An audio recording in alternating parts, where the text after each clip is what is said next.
langsung buka Alkitab kita di dalam Lukas pasalnya yang pertama. Lukas pasalnya yang pertama ayat 26 sampai ayatnya yang ke-38. Lukas pasalnya yang pertama, Lukas pasal pertama ayat 26 sampai ayatnya yang ke-38, agak banyak tapi saya percaya Bapak Ibu tidak akan bosan untuk baca firman Tuhan yang banyak ya.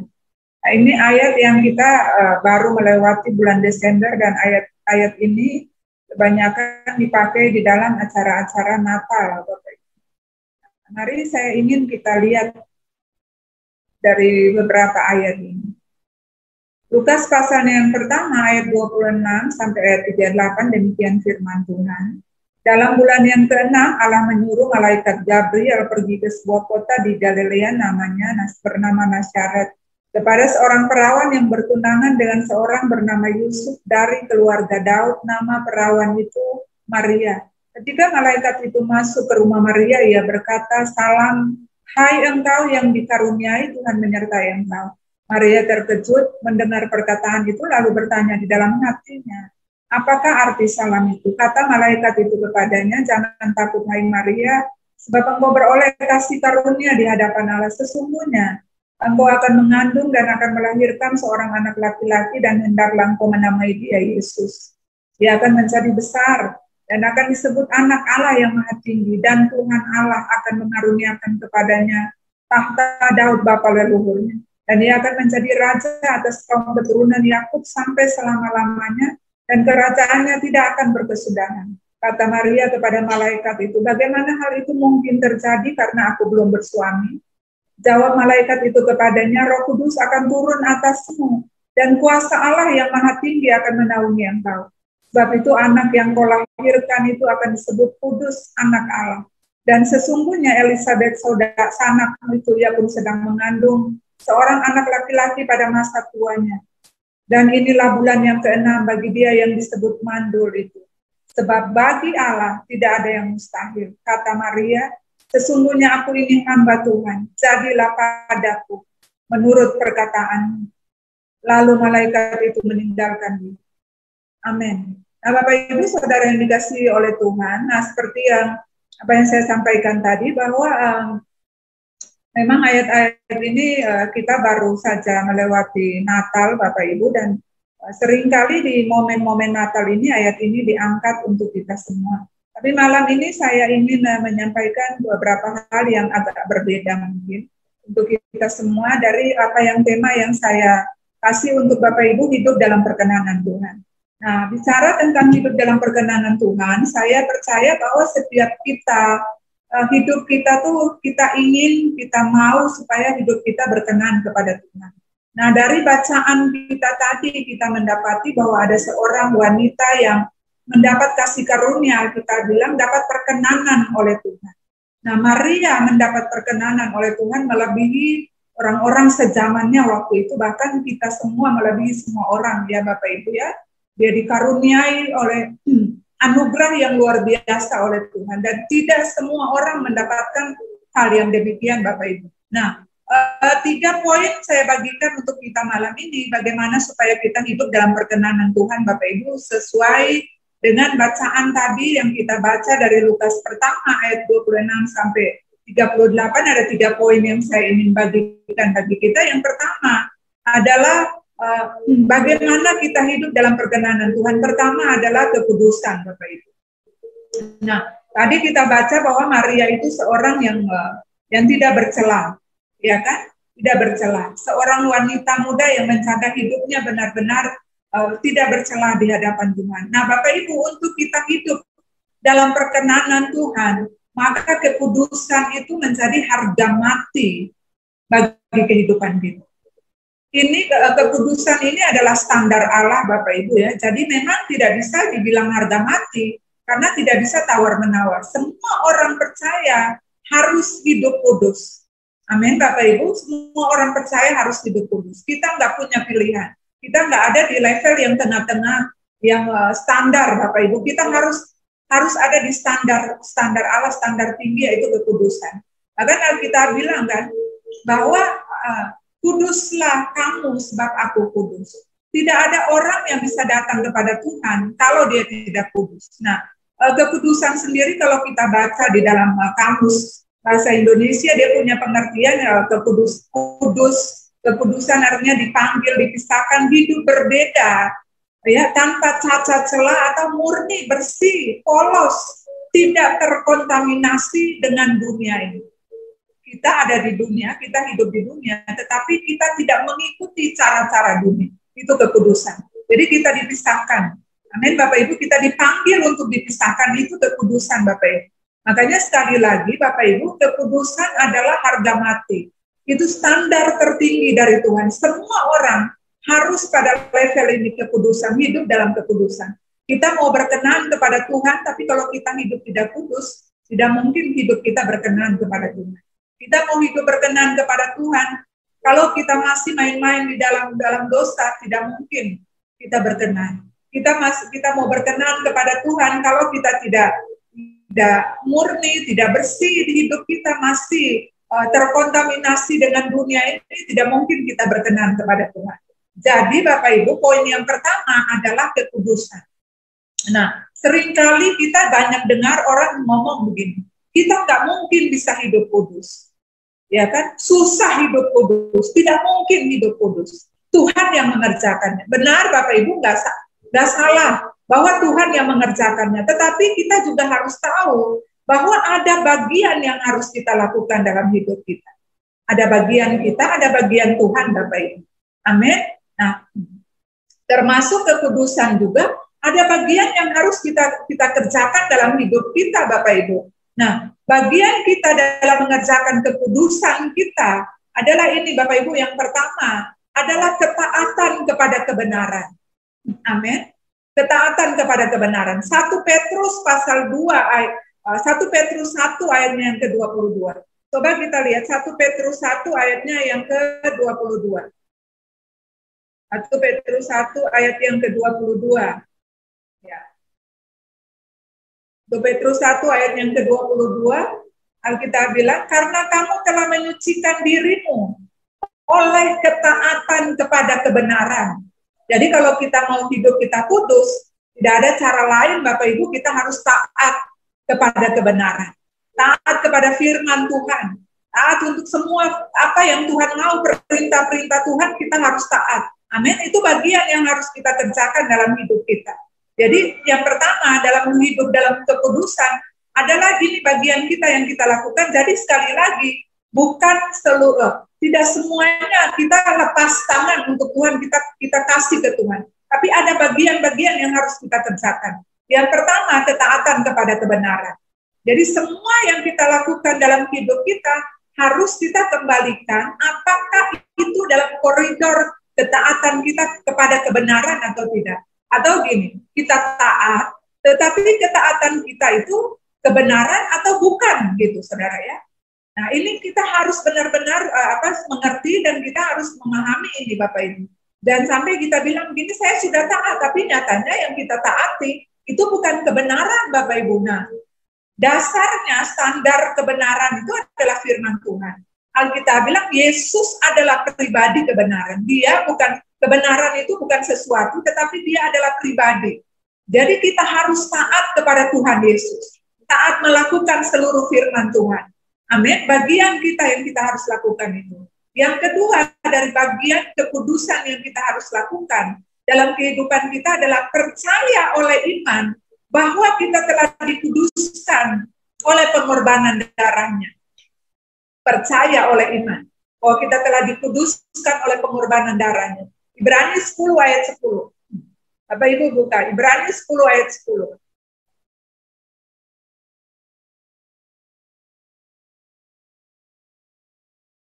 Ibrani 10 ayat 10, dan karena kehendaknya, bukan kehendak kita, bukan kehendak yang lain, bukan kehendak siapapun, tapi Alkitab bilang, dan karena kehendaknya, dan karena kemauannya, karena keinginannya inilah, kita telah dikuduskan. Amin, Bapak Ibu. Percaya benar dia yang kuduskan kita, tapi bagian kita adalah kita percaya oleh iman. Nah, bagian percaya ini bukan hanya kita sekedar, oh iya saya tahu, Saya ingat, tapi percaya adalah kata aktif yang artinya gini, percaya dan melakukan dan bertindak, ya, bertindak bahwa kita dikuduskan, kita harus menjaga kehidupan kita, Bapak Ibu. Jadi bukan cuma sekedar percaya, lalu setelah itu kita hidup dengan sembarangan, hidup tidak pada kebenaran, tidak taat pada kebenaran, tidak. Tapi percaya oleh iman artinya kita bertindak atas kebenaran itu. Amin, Bapak Ibu. Nah, 1 Petrus 2 ayat 7, kita dipilih dan dikuduskan ya oleh Tuhan. Ada lagunya itu, Bapak Ibu. Ya, jadi memang Bapak Ibu kita harus melakukan sekali lagi bahwa bagian kita harus melakukannya dengan maksimal dalam hidup.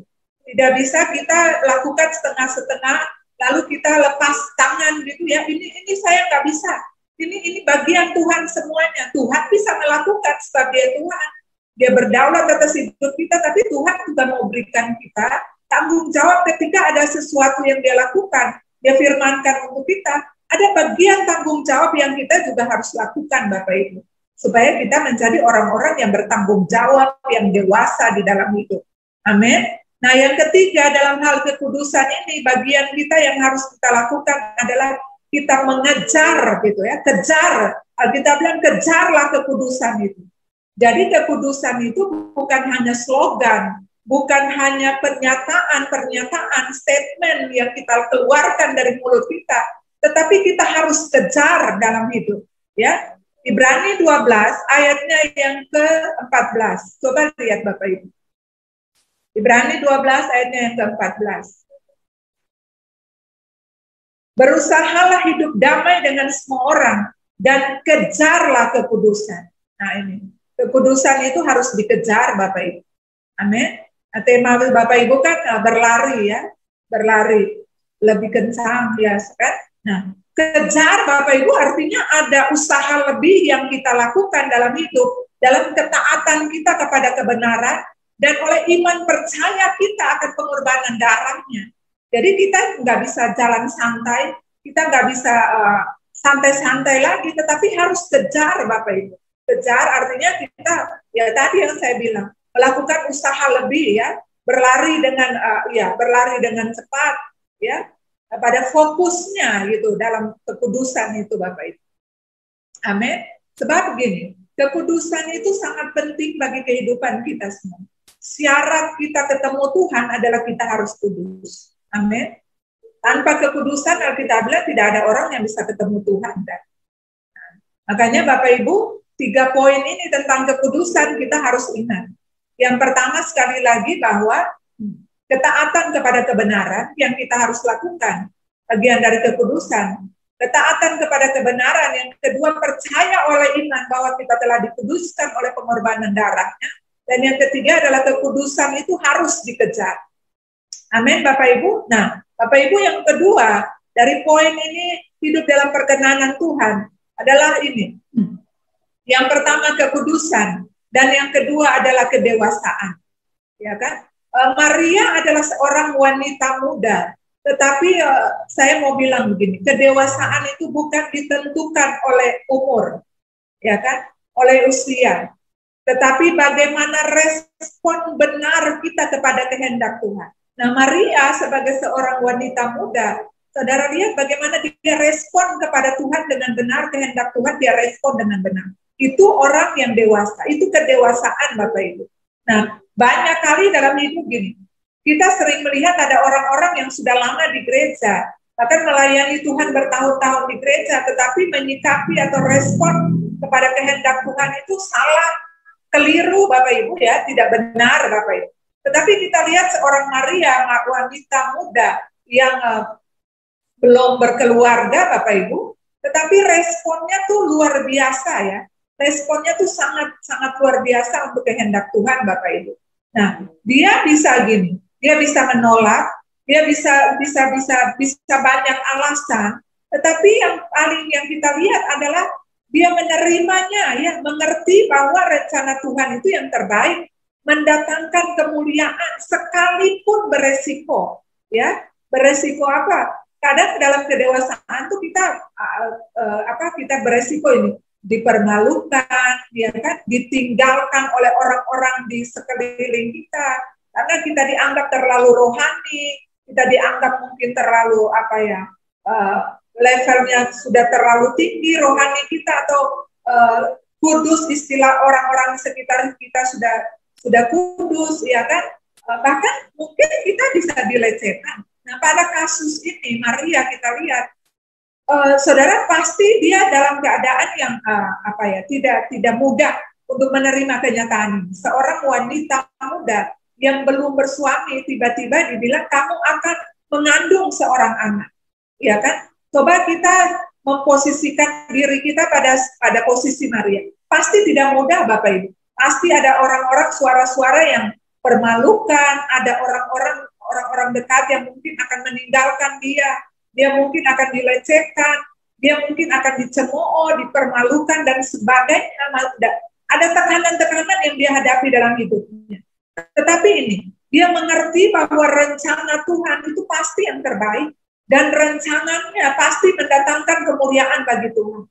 Amin, Bapak Ibu. Nah, mengerti bahwa dia dipilih oleh Tuhan.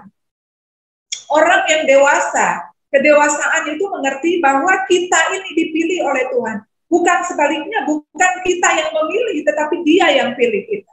Jadi, Dia punya alasan ketika Tuhan pilih kita, Tuhan pilih Maria, Tuhan pasti punya alasan. Sama, ketika Tuhan pilih kita, Tuhan juga pasti punya alasan. Kenapa Tuhan pilih kita? Kenapa Tuhan pilih saudara? Amin, Bapak Ibu. Jadi pasti Tuhan punya alasan.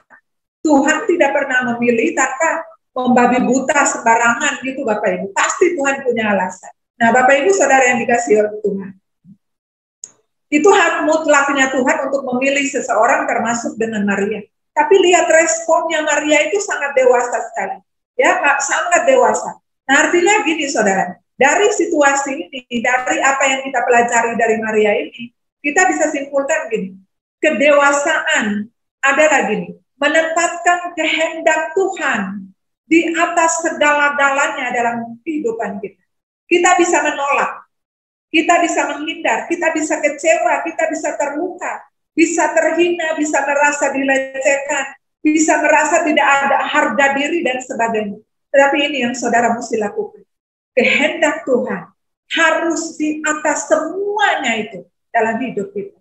Di dalam semua itu, dalam rasa terhina, rasa dilecehkan, harga diri tidak ada, kecewa, ketertolakan kita, ya kan? Kehendak Tuhan harus di atas segalanya. Amin, Bapak Ibu. Karena kita bilang dalam Roma 8 bilang begini, penderitaan yang kamu alami tidak sebanding dengan kemuliaan yang akan kamu terima. Bapak Ibu lihat, Maria berani ambil resiko. Seorang wanita muda yang kita nggak pernah dengar cerita sebelumnya, dia siapa, dia bagaimana hidupnya. Tiba-tiba Tuhan datang dan katakan, Maria, kamu akan mengandung seorang anak. Ini tidak mudah, Bapak Ibu. Ini sangat berisiko sekali. Tetapi lihat, saudara, dia menempatkan kehendak Tuhan di atas semua perasaannya, di atas semua rasa malunya, di atas semua apalagi rasa itu dilecehkan, rasa terhina, dia menempatkan kehendak Tuhan di atas segala. Itu kedewasaan, Bapak Ibu. Nah, kadang-kadang dalam hidup kita tuh kita suka Bapak Ibu, lihat orang-orang yang sekali lagi yang orang-orang yang sudah lama di gereja, orang-orang yang bertahun-tahun ada di gereja. Begini Bapak Ibu, apakah kita harus ketika kita terluka, ketika kita kecewa, apakah kita harus membalas keterlukaan kita, kecewa kita dengan balas melukai orang lain, balas mengecewakan orang lain, balas mengkhianati orang lain? Itu bukan kedewasaan, Bapak Ibu. Ya, kita nggak temukan ini pada diri Maria, Bapak. Tetapi dia menerima semuanya itu dengan kedewasaan rohani yang luar biasa. Ya, Bapak Ibu, ya, dia mengerti bahwa segala sesuatu yang terjadi di dalamnya itu cuma yang sementara, penderitaan yang dia alami itu 9 bulan, bahkan nanti orang-orang yang tidak suka, orang-orang yang mencemooh, orang-orang yang mencela mungkin akan bertahun-tahun bahkan selamanya akan mencemooh ya. Sampai hari ini ada orang-orang yang tidak seiman, orang-orang yang tidak sependapat dengan kita, ya kan? mengatakan hal-hal yang buruk. Tetapi itu resiko daripada menempatkan kehendak Tuhan di atas segala. Itulah ciri orang yang dewasa, Bapak Ibu. Jadi bukan tentang usia, berapa tahun usiamu, berapa lama engkau ada di gereja, berapa lama engkau melayani Tuhan, berapa keturunan Kristenmu, tapi bagaimana engkau merespon kehendak Tuhan dalam hidupmu, merespon rencana Tuhan dalam hidupmu, merespon firman Tuhan dalam hidupmu dengan benar. Itulah kedewasaan rohani. Amin, Bapak Ibu. Itu yang menjadikan kita berkenan kepada Tuhan, Bapak Ibu.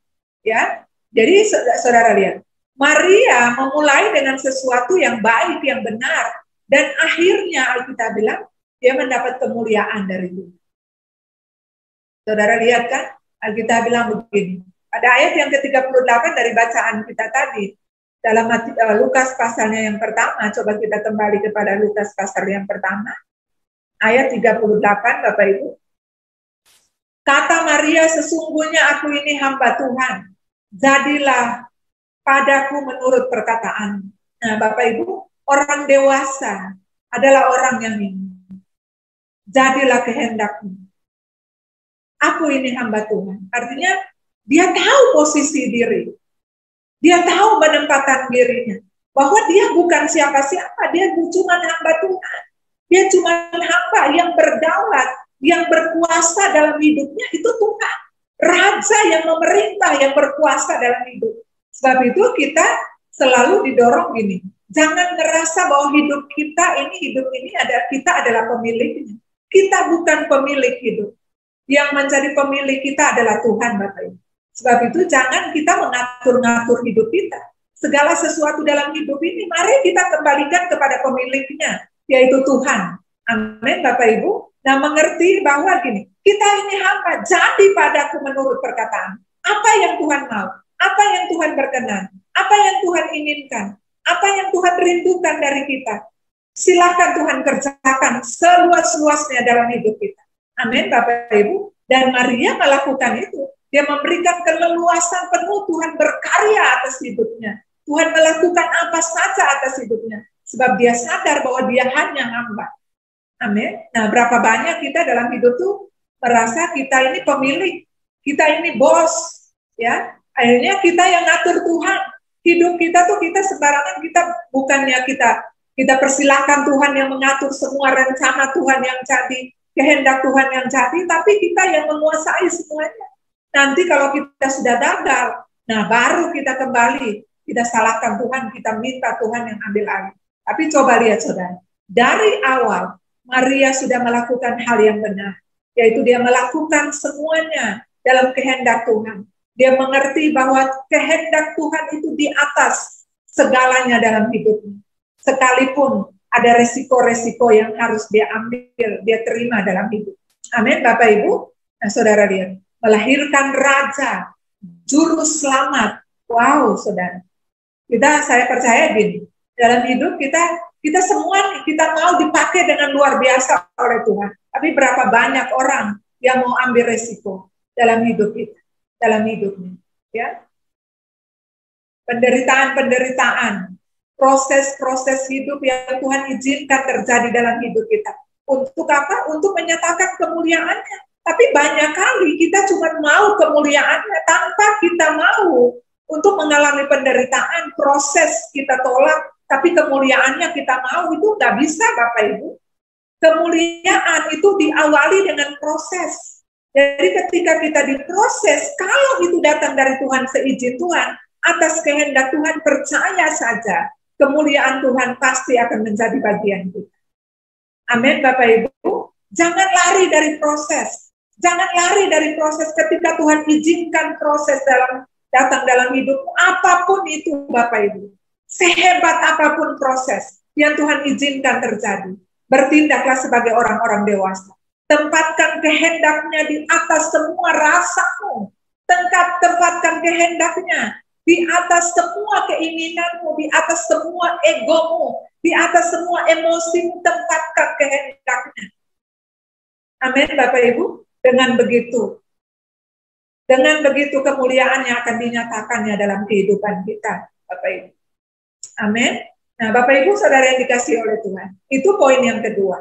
Yang pertama, sekali lagi, yang pertama adalah kekudusan, yang kedua adalah kedewasaan, dan yang ketiga adalah kasih karunia. Sebenarnya, Bapak Ibu, kasih karunia ini harus teorinya, secara prakteknya, kasih karunia itu harusnya ada di depan. Tetapi saya bawa ini poin per poin supaya kita mengerti Bapak Ibu. Nah, kasih karunia ini Bapak Ibu lihat, dari kekudusan, kemudian kedewasaan, kemudian kasih karunia ini yang akan memampukan kita hidup dalam perkenanan Tuhan. Dan kasih karunia ini kita harus menyadari bahwa Tuhan, kasih karunia adalah kemampuan tanpa batas yang Tuhan berikan bagi kita. Amin, Bapak Ibu, sekali-kali lagi. Kasih karunia adalah kemampuan tanpa batas yang Tuhan berikan untuk kita. Jadi ini bukan andil kita, ini bukan usaha kita, tetapi ini diberikan, ini pemberian Tuhan bagi kita, kemampuan, kekuatan yang Tuhan berikan bagi kita sebagai kekudusan. Itu tanpa kasih karunia kita nggak mungkin bisa lakukan. Kedewasaan tanpa kasih karunia kita nggak mungkin bisa lakukan. Makanya kasih karunia ini yang memampukan kita untuk melakukan poin 1 dan poin 2. Amin, Bapak Ibu. Nah, kita semua tuh harus menyadari ini, bahwa di dalam kita, Tuhan berikan kita kasih karunia atau kemampuan tanpa batas itu.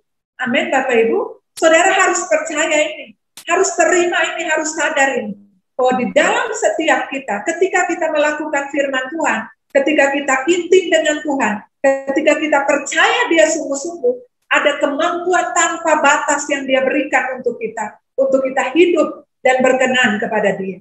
Amin, Bapak Ibu. Jadi ini bukan berasal dari kita, bukan berasal dari usaha kita, bukan bukan karena andil kita, Bapak Ibu, tetapi benar-benar ini pemberian dari Tuhan, kasih karunia ini. Bapak Ibu, saudara yang dikasihi Tuhan, manusia itu terbatas dalam segala hal. Sehebat apapun, sejago apapun, manusia itu terbatas dalam segala hal. Amin. Terbatas dalam segala hal. Untuk itu kita butuh kasih karunia Tuhan untuk melakukan segala sesuatu dalam hidup kita, ya kan? Banyak hal, banyak masalah, banyak persoalan, banyak tantangan, banyak pergumulan hidup yang kita sendiri kita tahu bahwa kita nggak mungkin bisa melakukan, ya kan? Bahkan kadang-kadang gini, ketika kita sudah melewatinya kita kaget sendiri. Aduh, kenapa bisa ya? Kok bisa ya saya bisa melewati semuanya? Kok bisa ya saya bisa lewati, saya bisa lolos dari hal-hal itu? Itu artinya, saudara, ada kasih karunia yang Tuhan berikan untuk kita. Ada kemampuan tanpa batas yang Tuhan berikan bagi kita. Sehingga kita bisa melewati semuanya. Bahkan kita bisa melakukan kehendak Tuhan. Kita bisa hidup berkenan kepada Dia. Kita bisa hidup dalam kekudusan. Kita bisa mencari orang-orang yang dewasa di dalam Tuhan. Karena kasih karunia, karena kemampuan tanpa batas yang Tuhan berikan. Maka itu Bapak Ibu, kita nggak boleh sombong. Kita tidak boleh menganggap diri kita tuh bisa, kita mampu, kita jago. Alkitab bilang hati-hati. Ketika engkau menganggap dirimu bisa, saat itu engkau bisa jatuh, Bapak Ibu. Jadi mari kita semua menyadari 3 hal ini. Ketika kita hidup dalam perkenanan Tuhan, 3 poin ini harus kita lakukan. Yang pertama adalah kekudusan. Dalam kekudusan ini ada 3 poin yang saya sudah bagi tadi. Dalam kekudusan itu untuk kita melakukan bagian kita dalam kekudusan, ketaatan kepada kebenaran yang pertama. Yang kedua, percaya oleh iman bahwa kita telah dikuduskan oleh pengorbanan darahnya, darah Tuhan Yesus. Dan yang ketiga, kekudusan itu harus dikejar. Amin, Bapak Ibu. Poin yang kedua, untuk hidup dalam perkenanan Tuhan adalah kedewasaan rohani kita. Dan poin yang ketiga adalah ketika kita hidup dalam perkenanan Tuhan adalah menyadari dan menerima kasih karunia atau kemampuan tanpa batas yang Tuhan berikan untuk setiap kita, untuk kita melakukan kehendak Tuhan, melakukan berjalan dalam kekudusan, dalam bertumbuh dalam kedewasaan penuh, ya Bapak Ibu ya, sehingga akhirnya hidup kita benar-benar di dalam perkenanan Tuhan. Saya percaya gini Bapak Ibu, setiap orang pasti Tuhan akan bawa dia, Tuhan akan tuntun dia. Setiap orang yang ada di dalam Tuhan, pasti mereka akan diproses, kita semua akan diproses dari satu titik kepada titik yang berikutnya. Bahkan kita akan dibawa naik dari satu level ke level berikutnya. Bahkan ada beberapa orang yang kalau dia sungguh-sungguh respon benar kepada Tuhan, dia akan mengalami ini saudara, terbang ya, seperti Maria, yang kita nggak pernah dengar cerita apapun, referensi apapun di Alkitab. Tiba-tiba saudara kita dikejutkan. Ada satu kejadian ketika Maria dipakai oleh Tuhan dengan luar biasa. Ada satu terobosan yang besar yang terjadi dalam kehidupan Maria. Dan saya percaya gini, itu bisa terjadi dalam kehidupan kita. Terobosan besar yang kita nggak pernah duga sebelumnya terjadi dalam kehidupan kita. Ya, hidup dalam perkenanan Tuhan akan terjadi dalam kehidupan kita ketika kita hidup sungguh-sungguh. Benar di hadapan Tuhan, kekudusan menjadi bagian kita, kedewasaan penuh dan kita menyadari, menerima kasih karunia itu dengan benar, dengan sungguh-sungguh. Maka itu pasti terjadi dalam kehidupan kita. Amin Bapak Ibu. Nah kalau orang lain bisa dipakai Tuhan dengan luar biasa, maka saya percaya kita juga bisa dipakai dengan luar biasa oleh Tuhan. Kalau orang lain bisa berlari dengan begitu luar biasa, bahkan bisa terbang dengan luar biasa, maka kita juga bisa melakukan hal yang sama. Tergantung Bapak Ibu, respon hati kita kepada Tuhan. Amin Bapak Ibu. Nah ini hal-hal yang bisa saya sampaikan untuk kita malam ini Bapak Ibu. 3 hal ini, bagaimana kita hidup dalam perkenanan Tuhan. Saya berdoa supaya ini menjadi berkat untuk kita semua, mendorong kita, terus menguatkan kita, untuk kita terus berjalan dengan Tuhan, semakin hari kita terus diperbaharui, sehingga pada akhirnya kita serupa dengan Tuhan. Kita sampai pada perkenanan Tuhan dalam hidup. Semua yang kita buat, semua yang kita pikirkan, semua yang kita rasa, semuanya, segala sesuatu dalam hidup kita berkenan di hadapan Tuhan. Tuhan memberkati kita semua. Saya percaya kita semua juga diberkati dan saya kembalikan kepada Pak Luther. Tuhan memberkati. Iya, puji Tuhan. Bapak Ibu diberkati Tuhan malam ini. Yang diberkati Tuhan, Bapak Ibu tulis di kolom komentar. Saya catat, saya tidak tahu Anda catat atau tidak. Bahwa Anda mau hidup dalam perkenanan Tuhan, maka kita harus punya 3H, saudara ya. Hidup dalam kekudusan, hidup dalam kedewasaan, dan hidup dalam kasih karunia. Bapak Ibu, di Maluku itu ada sebuah pulau, itu biasanya penghasil mutiara. Berapa banyak Bapak Ibu yang punya mutiara? Entah itu asli, entah itu palsu, Bapak Ibu angkat tangan pun tidak apa-apa, nggak ada yang tahu. Ya. Tapi Bapak Ibu tahu bagaimana mutiara itu bisa terbentuk atau bisa jadi. Biasanya itu ada kerang atau sebuah kerang ditaruh dalam air, entah itu air tawar atau air laut, lalu mulutnya dibuka, tiba-tiba masuknya kerikil atau batu kecil, masuk ke dalam mulut kerang itu, lalu mulut kerang itu tertutup, lalu terjadi reaksi kimiawi di dalam kerang itu. Beberapa bulan ketika dibuka mulut kerang itu, maka didapatilah mutiara yang sangat indah. Pertanyaan saya sederhana, apakah mutiara kepingin jadi mutiara? Apakah kerikil itu kepingin jadi mutiara? Tidak. Tapi kenapa dia jadi mutiara? Dia pilih tinggal di dalam kerang itu. Bapak, Ibu, dan saya mau kudus tidak bisa dengan kekuatan kita sendiri. Tadi dikatakan ada 3 elemen di bawah kekudusan itu: taat pada kebenaran, percaya oleh iman bahwa kita ini sudah dikuduskan, kemudian kejar kekudusan itu sendiri. Anda harus tinggal di dalam kebenaran, tinggal di dalam hadirat Tuhan. Maka kita yang tadinya berdosa, ketika kita semakin dekat dengan Tuhan, maka saya percaya Anda penuh dengan kemuliaan Tuhan. Amin. Saya percaya bahwa hari-hari ini tema besar kita adalah berlari dan terbang lebih cepat. Kalau Bapak Ibu dan saya mau tinggal dalam hadirat Tuhan. Bapak Ibu dengar kemarin saya khotbah, orang yang berlutut di hadapan Tuhan akan mengalahkan orang-orang pintar, akan mengalahkan orang-orang hebat, akan mengalahkan orang-orang yang punya titel. Anda akan sampai lebih dulu. Anda akan melihat bahwa Tuhan akan bawa Anda dengan sebuah percepatan yang berbeda. Ingat Raja Wali itu bukan ungas yang terbang, saudara, yang mengepakkan sayapnya. Dia ungas yang melayang. Dia adalah ungas yang menunggu yang namanya wind, thermals, angin badai yang akan mengangkat dia tinggi. Dan dia akan terbang dan mempergunakan badai itu membawa dia dalam kecepatan 300 km per jam. Kalau Bapak Ibu ingin melihat sebuah percepatan terjadi, maka buka tanganmu di hadapan Tuhan, percayalah. Itu namanya hidup dalam kedewasaan. Ingat bahwa Tuhan pakai orang itu nggak lihat umur, tapi Tuhan lihat hati. Maria itu Tuhan lihat hati.